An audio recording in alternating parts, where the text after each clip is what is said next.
pelaminan bukan tempat bermain. Jadi usia di bawah 18 tahun itu salah satu perlindungan anak yang harus dilakukan oleh kita orang dewasa. Anak nangis kasih HP, Iya. ya kan? Itu Anak yang sekarang, supaya dia tidak ikut di orang tuanya dikasih lagi HP. Jadi Ibu ada pesan-pesan yang perlu disampaikan kepada teman-teman pemilih terkait persoalan anak dalam demokrasi.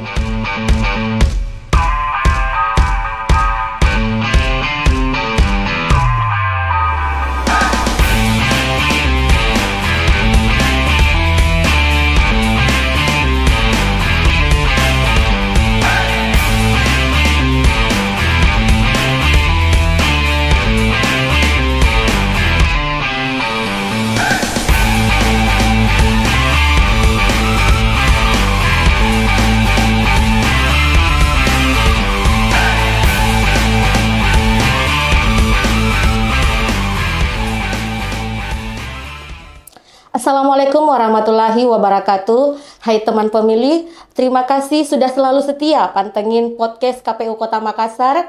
Kembali lagi bersama saya Nirmala Sari Satriadi, host podcast episode spesial hari ini. Teman pemilih, hari ini tanggal 23 Juli. Ada yang tahu enggak hari ini kita memperingati hari apa coba? Hari Anak Nasional. Ya, betul sekali. Hari ini Hari Anak Nasional. Di hari yang spesial ini, saya kedatangan tamu spesial juga tentunya. Dan beliau menyempatkan waktunya untuk langsung datang ke ruangan podcast KPU Kota Makassar. Beliau adalah Ketua Lembaga Perlindungan Anak Sulawesi Selatan, Ibu Fadia Mahmud. Assalamualaikum Ibu. Waalaikumsalam warahmatullahi wabarakatuh. Ya, apa kabar Bu? Alhamdulillah baik. Bagaimana perjalanan tadi? Aman, lancar? Aman, alhamdulillah. Oke, Bu, iya. Sebelum kita masuk ke diskusi, Bu, mungkin Ibu bisa perkenalan dulu ke teman-teman pemilih dan menginformasikan seperti apa itu Lembaga Perlindungan Anak sendiri. Oke, baik. Kak Mala ya? Iya. Assalamualaikum warahmatullahi wabarakatuh. Para pendengar podcast KPU Kota Makassar yang saya hormati. Saya Fadia Mahmud, Ketua Lembaga Perlindungan Anak Provinsi Sulawesi Selatan. LPA ini, teman-teman selalu mengatakan LPA Sulawesi Selatan. Lembaga Perlindungan Anak ini adalah sebuah lembaga independen yang bekerja untuk mendorong kebijakan yang berpihak kepada kepentingan terbaik anak. Jadi tugas peran-peran kami sebenarnya lebih banyak melakukan advokasi, ya, bagaimana kebijakan-kebijakan yang diambil oleh pemerintah, bagaimana kemudian kesadaran-kesadaran kritis yang dibangun oleh masyarakat itu lebih mengedepankan atau memperhatikan hak dan perlindungan anak.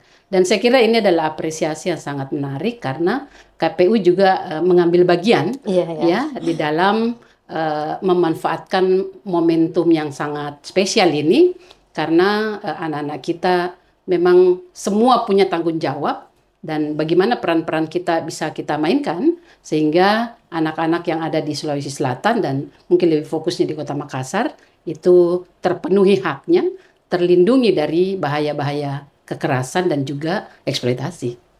Ya. Oke Bu, terus berbicara tentang hak anak, bagaimana sebenarnya hak anak dalam proses demokrasi sendiri Bu? Ya, kalau cerita tentang hak anak, kita sebenarnya merujuknya kepada dua regulasi yang sangat penting ya. Regulasi yang pertama itu adalah ada namanya Konvensi Hak Anak. Pemerintah Indonesia sudah meratifikasinya melalui keputusan Presiden tahun 1990. Itu terkait dengan konvensi yang meliputi berbagai hak anak. Bagaimana mandatori pemerintah sebagai pemegang kewajiban untuk memenuhi, melindungi dan juga memajukan dan menghargai hak anak itu adalah kewajibannya negara dan itu diatur di dalam konvensi hak anak. Jadi kalau cerita tentang hak anak itu dua regulasi ini menurut saya itu adalah sangat sangat kuat sekali mengatur tentang hak anak. Jadi kalau dibagi secara garis besarnya Dan Undang-Undang Perlindungan Anak saya kira juga Undang-Undang 35 2014 itu juga mengatur. Ada kurang lebih 31 hak anak di dalamnya. Dan urusannya dengan demokrasi itu kuat sekali juga diatur bahwa ada 4 prinsipnya perlindungan anak. Banyak ya. Yang pertama, anak itu tidak untuk dibeda-bedakan. Ya. Jadi non-diskriminasi. Siapapun dia, laki-laki perempuan, dimanapun dia, ya, kondisi sosial ekonomi apapun dia, itu berhak mendapatkan haknya secara sama gitu. Jadi tidak untuk dibeda-bedakan. Prinsip yang kedua adalah yang terbaik untuk anak itu selalu menjadi pertimbangan utama. Kenapa kami di Lembaga Pelindungan Anak ketika proses atau masa-masa pemilu kada, kami juga bersuara lantang untuk kemudian tidak melibatkan anak untuk kampanye gitu. Ini juga karena kepentingan terbaik anak itu menjadi pertimbangan utama. Itu prinsip kan. Lalu kemudian yang ketiga itu adalah kelangsungan hidup dan tumbuh kembangnya, disekolahkan, kalau dia sakit dibawa ke rumah sakit, kayak itu bagian dari haknya dia. Dan prinsip yang keempat yang ada urusannya, yang ada hubungannya dengan demokrasi menurut saya adalah bagaimana penghargaan kita terhadap pandangannya. Jadi anak berhak untuk berpendapat. Dan orang dewasa berkewajiban untuk menghargai pandangan itu, sekecil apapun. Jadi kalau ditanyakan bagaimana hak di dalam demokrasi, ya demokrasi bukan hanya milik orang dewasa. Anak-anak juga ya Bu? Iya, demokrasi bukan hanya urusan pemilu ataupun urusan parlemen saja. Bukan hanya urusan politik kan, tetapi hampir keseharian kita ya proses demokrasi kita bangun. Nah, di mana letak proses demokrasinya kalau kita cerita soal anak? Bagaimana kita bisa menghargai pandangannya? Itu adalah bagian dari proses demokrasi. Dari prinsip yang tadi ya, partisipasi anak dalam bahasa undang-undang itu disebut sebagai partisipasi anak. Anak berperan serta menyampaikan gagasan, mengambil keputusan, ya kan? Untuk terbaik untuk dirinya tentu kan, bukan terbaik untuk dirinya tapi dipikirkan oleh orang dewasa. Ini biasa yang sangat bahaya kan, karena fakta lapangannya melihat seperti begitu, Kak Mala. Seringkali kita lihat anak-anak itu kan selalu dianggap ya karena dia masih anak, ya kan ya. Padahal ada prinsipnya. Nah itu esensi demokrasi menurut saya. Iya. Terus kalau kita bicara soal demokrasi, tentunya banyak pihak yang terlibat ya Bu. Kalau anak sendiri perlu enggak diberikan peran dalam demokrasi? Kalau misalnya perlu, peran apa yang bisa diberikan ke anak? Ya, soal peran menurut saya karena kita merujuk ke prinsip yang tadi ya, menghargai pandangannya, perlukah dikasih peran? Iya, kapan dia bisa belajar kalau bukan dari sejak anak-anak begitu ya? Sejak dini ya. Sejak dini dia bisa belajar. Nah, lalu kemudian pertanyaannya adalah pada ruang-ruang pada ruang-ruang di mana saja kira-kira. Nah, anak itu dilatih untuk berdemokrasi supaya dia bisa mengeluarkan gagasan-gagasan kreatifnya dan bagaimana dia bisa saling menghargai dengan teman yang lain. Iya, Bu. Kalau di proses pembelajaran, mungkin lebih contoh konkretnya ya, di proses pembelajaran di sekolah misalnya, kan biasanya kalau kita lihat itu ada ranahnya, 3 ranahnya, katakanlah misalnya kita ambil contoh di ruang lingkupnya 3 gitu. Di sekolah misalnya, ada diskusi kelompok di kelas, ya. Kira-kira apa manfaatnya untuk proses demokrasi begitu? Dia bisa menghargai pendapatnya temannya. Dia bisa menekan egonya kalau dia diskusi kelompok kan. Dia bisa membangun kerjasama. Dia bisa membangun empati gitu. Itu menurut saya adalah ruang-ruang yang bisa kita sesuai dengan pertanyaannya tadi begitu. Kalau itu di sekolah, pemilihan OSIS. Ya. OSIS, saya kira semua jenjang mulai dari SD, SMP dan SMA. Itu kan ada OSIS, ada pramuka di sana dan pasti ada ketuanya, ada pimpinannya wakilnya, gitu. Nah, proses-proses pemilihannya menurut saya mereka belajar berdemokrasi di sana. Bagaimana proses pemilihan dengan cara damai, dengan saling menghargai begitu. Itu adalah menurut saya adalah proses belajar. Di rumah, bagaimana membangun aturan kapan dia harus belajar, kapan dia harus menonton, kapan dia harus pegang HP misalnya. Itu kan harus mereka sepakati. Menurut saya itu juga terbangun, demokrasi terbangun di situ. yang lain di masyarakat. Ya. Sekarang ada banyak kelompok-kelompok, ada forum anak, ada kelompok-kelompok anak yang ada Karang Taruna ya. Iya. Kalau cerita anak di dalam undang-undang Kak, malah itu kan adalah usianya di bawah 18 tahun ya. Iya. Termasuk yang masih berada dalam kandungan. Iya. Jadi kelompok-kelompok remaja yang usianya di bawah 18 tahun itu menurut saya juga adalah bagian dari media-media yang mereka bisa manfaatkan untuk bisa belajar berdemokrasi gitu. Oke. Tadi saya ingin bertanya, sejak umur berapa tahun bisa diberikan peran, tapi sudah dijawab duluan oleh Ibu. Enggak, tapi kalau saya soal tahunnya juga perlu juga kita lihat. Kalau batas usia anak kan pengenalannya. Saya kira soal bayi menangis, Iya. bayi popoknya basah, atau dia ingin digendong oleh ibu atau ayahnya misalnya. Itu sudah mulai Kalau berkomunikasi, iya, tapi itu demokrasi. Ketika karena menurut saya esensi dari demokrasi kita menghargai pandangannya, ketika kita respon kebutuhannya, itu demokrasi kan terbangun. Jadi pengasuhan menurut saya itu adalah proses demokrasi yang sangat baik. Oke. Jadi ketika ada orang tua yang mengabaikan atau melakukan tindakan-tindakan kekerasan, ya menurut saya ini demokrasi yang tidak ramah terhadap anak ya. Oke. Terus bagaimana cara sendiri itu Bu, cara menumbuhkan rasa demokrasi dalam diri anak? Ya, menurut saya ada beberapa pendekatan yang bisa dilakukan ya. Misalnya kalau dia di sekolah, kan di sekolah itu biasanya ada pengelola majalah dinding. Iya, Ya kan? Lalu kemudian ada biasanya diskusi-diskusi tentang beda-beda kasus. Kan sekarang orientasi berbasis proyek itu biasanya di sekolah. Mereka banyak membahas kegiatan ya, Bu. mereka membahas satu kasus, lalu mereka mendiskusikan data-datanya seperti apa yang menurut pemikiran dia yang bisa dilakukan untuk mencegah ini.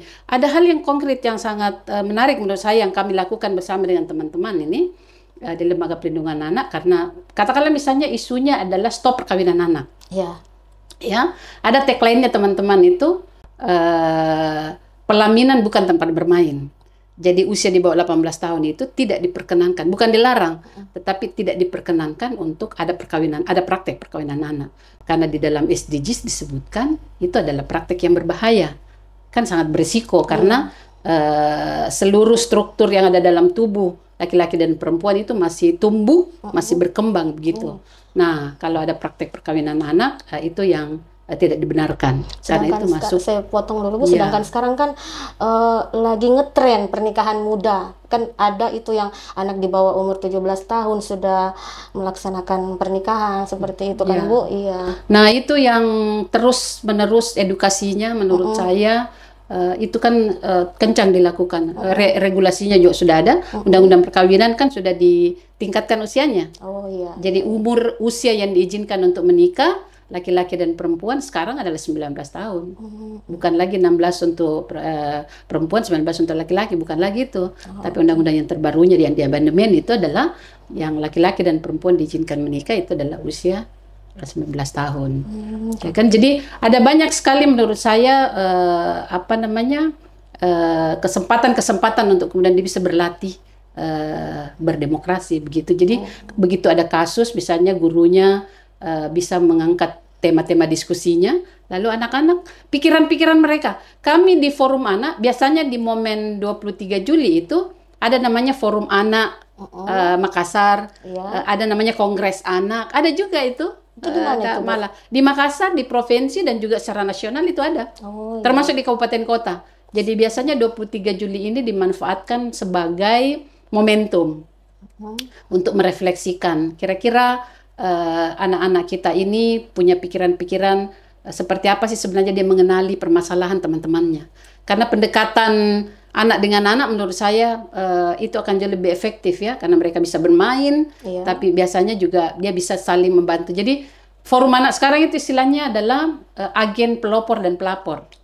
Jadi dia menjadi pelapor ketika ada teman yang menjadi korban, dan dia juga mempelopori bahwa edukasi ini penting kita kampanyekan supaya mereka kenal hak-haknya, ya kan? Lalu kemudian apa yang bisa dia lakukan untuk membantu teman-temannya. Menurut saya ketika ini dilatihkan di awal, ada ruang yang kita bisa berikan kepada anak-anak untuk mengekspresikan itu. Dia belajar berdemokrasi. Menurut saya ketika dia dewasa, dia akan sangat pandai mengelola sekalipun itu terjadi konflik misalnya atau apapun. Karena dia sudah belajar di awal. Sudah ada pengalaman Sudah ya Bu ada sejak pengalaman dini. di awal. Terus dalam setiap perhelatan pemilu dan pilkada, terutama di masa kampanye ya Bu, seringkali kan kita lihat itu anak-anak ikut kampanye. Bagaimana tantangan sendiri di LPA dalam menghadapi hal tersebut itu Bu? Ya, syukur sekali sebenarnya kemarin di 2024 Kak Mala, kami bersama Bawaslu Provinsi Sulawesi Selatan itu audiens, lalu kemudian kami mengadvokasi. Kami ada beberapa rangkaian-rangkaian kegiatan yang kami lakukan sampai Bawaslu itu mengeluarkan himbauan untuk tidak melibatkan anak. Undang-Undang Perlindungan Anak itu jelas sekali. Salah satu perlindungan anak yang harus dilakukan oleh kita orang dewasa, kan ada 4 yang diberikan mandat untuk kewajiban dan bertanggung jawab ya untuk penyelenggaraan perlindungan anak. Pertama pemerintah, yang kedua adalah masyarakat, yang ketiga adalah orang tua dan juga keluarga gitu. Nah, dari 4 komponen ini kita berharap bahwa mereka bersama-sama bertanggung jawab untuk menyelamatkan anak-anak kita ini termasuk dari bahaya. Jadi Undang-Undang Perlindungan Anak itu disebutkan adalah anak berhak mendapat perlindungan dari penyelewengan pemilu gitu. Jadi katakanlah misalnya dia dibawa pergi kampanye, Suruh bagi-bagi uang. suruh bagi atau mungkin disuruh angkat nomor-nomor tertentu. Ya. Itu kan sebenarnya eksploitasi ya. Itu eksploitasi dan sangat berbahaya buat tumbuh kembangnya dia. Lebih bagus kita latih dia untuk berdiskusi, berdebat yang sehat supaya terlatih menganalisis, pikirannya bisa lebih kritis gitu. Ketimbang misalnya dia tidak tahu tapi kita memobilisasi dia gitu. Angkat nomor tertentu, dikasih pakai baju dengan baju tertentu dengan ukuran yang Besar. kayak seperti Suruh itu. bawa-bawa spanduk, flyer-flyer. Itu kan sebenarnya dia tidak memahami apa maksudnya, ya kan? Yang kita tahu khawatirkan kan sebenarnya adalah bahayanya. Pembelajaran apa yang bisa dia dapat di dia sama sekali nggak ada kan? Jadi mari membelajarkan demokrasi itu secara benar pada anak-anak, karena demokrasi menurut saya tidak untuk diteorikan ya, tidak untuk diterangkan. Tetapi kalau dia praktek, bagaimana menghargai pandangannya teman tak, kayak gitu ya. Bagaimana membangun keberagaman, misalnya menghargai keberagaman. Nah, di situ menurut saya adalah ruang-ruang yang bisa kita latihkan untuk mereka bisa belajar berdemokrasi gitu. Oke, terima kasih Bu, seru sekali ya teman pemilih. Saya masih ada satu pertanyaan Bu, tapi mungkin ini di luar dari demokrasi. Kita lagi bahas yang viral-viral dulu ini Bu. Sekarang kan ini ada game viral, game Roblox namanya. Itu game itu hampir penggunanya rata-rata anak di bawah umur malah. Tapi game tersebut itu mengandung konten dewasa. Game tersebut itu banyak memicu penculikan anak, pemerkosaan. Bagaimana ini pihak Ibu sebagai ketua LPA sendiri memberikan edukasi kepada orang tua, kepada anaknya tentang cara menggunakan gadget yang benar, karena kan tidak bisa kita pungkiri ya Bu, sekarang orang tua kasih saja handphone untuk anaknya, ya sudah ditinggal main tanpa melihat, memantau apa ini yang anaknya buka, apa anaknya yang kerjakan, apa yang dia baca. Begitu Bu mungkin kira-kira. Ya, kita selalu mengatakan begini, tantangan ancaman terbesar saat ini, saya kira itu adalah teknologi ya, karena kita berada di era Gen Z, di mana kita memang saat ini adalah fase teknologi, ya, fase teknologi, dan kita juga tidak ingin anak-anak kita itu ketinggalan dengan itu. Tetapi harus juga awas dengan rambu-rambu juga penting untuk kita nyalakan supaya anak-anak kita juga tidak kebablasan untuk itu. Nah, HP itu sekarang sudah menjadi pengasuhan alternatif. anak nangis kasih HP. Iya. Ya kan, Itu yang anak tidak sekarang, supaya dia tidak ikut di orang tuanya dikasih lagi HP. Jadi alat bujukan itu sekarang adalah salah satunya sekarang adalah Iya, kayak sudah dihalalkan cara begitu, HP. Bu. Dan Iya. memang selalu disebutkan sekarang bahwa pengasuhan itu sekarang itu HP. salah satunya adalah HP. Nah, Iya. kalau cerita tentang dengan handphone dengan segala program-programnya, ancaman besar kita sekarang anak-anak kita sekarang banyak sekali yang menjadi korban online ya, Iya. dengan berbasis online.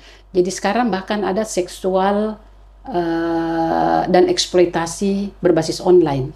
Ya, mereka ada janjian dan segala macam. Pada akhirnya anak-anak yang menjadi korban. Iya, Seperti betul yang sekali, Bu. disampaikan oleh Kak Mala tadi adalah anak juga menjadi korban tentu kan ya. Nah, kalau sekarang kan orang bilang main medsos itu katanya medsos itu 3 ya. Like, share, Komen. komen. Iya. Ya. Dan subscribe. Oh, subscribe. Oke, jadi 4 ya. Jadi ada 4. Begitu kita melakukan ini, maka pasti yang selalu muncul adalah dengan informasi yang sama itu. Iya. Ya. Nah, itu jadi kita sekarang adalah manusia dengan 4 hal ini ya. Begitu kita like, begitu kita subscribe, begitu kita komen, begitu muncul kita terus seperti akan itu. muncul akan seperti gitu. Nah, bahayanya jika tidak ada kontrol pengawasan ketika itu di anak. Iya. Itu sangat berbahaya sekali. Tapi kan satu kemajuan yang sangat menarik karena Kementerian Komdiji itu sudah punya sudah punya program kebijakan begitu, bagaimana memanfaatkan media sosial dan berteknologi yang sehat untuk anak-anak kita. Iya. Ya, menurut saya ini penting diedukasikan, Kak Mala. Perlu banget, Bu. Ya, perlu sekali untuk diedukasikan. Dan menurut saya yang paling utama adalah harus ada aturan main. Iya. Secara konsisten loh ya. Iya, betul. Misalnya harus disepakati, demokrasi juga menurut saya. Ini handphone mau disepakati berapa lama mau dipakai di rumah. Iya. Pada jam-jam berapa saja. Iya, cocok. Tapi pada saat itu konsistennya jangan hanya aturan itu berlaku di anak. Di orang tua juga. Di orang tua tentunya, juga dong, iya. itu konsistensi Karena kan. kan anak mencontoh ke orang tuanya ya, Bu. Bagaimana mungkin misalnya waktunya belajar, katakanlah jam 7.30 sampai jam 8 waktunya belajar, tapi pada saat itu emaknya misalnya juga asik di TikTok. Nah, itu tidak. Itu proses demokrasi menurut saya yang tidak berkeadilan juga ya kan. Jadi kalau satu aturan ya mari kita junjung tinggi aturannya supaya anak kita juga bisa belajar di situ. Jadi kalaupun ada banyak sekali program-program yang membuat anak terjerumus dan bahkan menjadi korban. Jadi yang harus kita bangun menurut saya adalah setuju dengan edukasi yang harus kita bangun seperti apa. Kita juga saya kira, kami juga di LPA, termasuk mungkin KPU, juga memanfaatkan media sosial sebagai wadah untuk mengkampanyekan atau mensosialisasikan. Dan kita anggap sekarang adalah sangat efektif ya. Iya. Melalui TikTok, melalui program-program yang ini. Dan saya kira era-era generasi Z ini itu sangat meminati sekali yang dengan pendekatan-pendekatan media sosial itu. Tetapi hati-hati juga karena ada bahaya yang ada. Katanya begini, teknologi itu alat, jangan diperalat. Nah, makanya mekanisme kontrol, pengawasannya, tapi pengawasan harus kita bangun. Libatkan anak juga untuk berdiskusi aturan-aturannya. Iya. Jangan pokoknya bapak bilang ini aturannya. Tidak begitu demokrasi kan. Tapi harus menghargai pandangannya dia juga. Ada kata yang saya selalu simpan dari artis Agnes Monica, Bu, dalam bersosial media. Jangan lebih cepat tangan bergerak dibandingkan otak. Iya, Bu. Saya suka sekali kata-kata itu. Mungkin Ibu ada pesan-pesan yang perlu disampaikan kepada teman-teman pemilih terkait persoalan anak dalam demokrasi. Ya, jangan menunggu anak dewasa baru diajarkan demokrasi ya. Ya, sejak dini. Kalau perlu. Tapi ya dari- latihkan dia secara sehat, dia secara sehat seperti apa.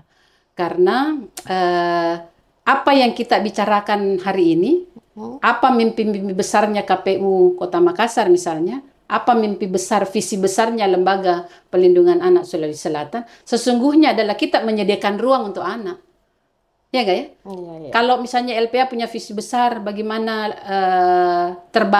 tercipta lingkungan yang nyaman dan aman buat anak, itu buat siapa? Itu kan maka yang akan menikmati adalah anak-anak kita.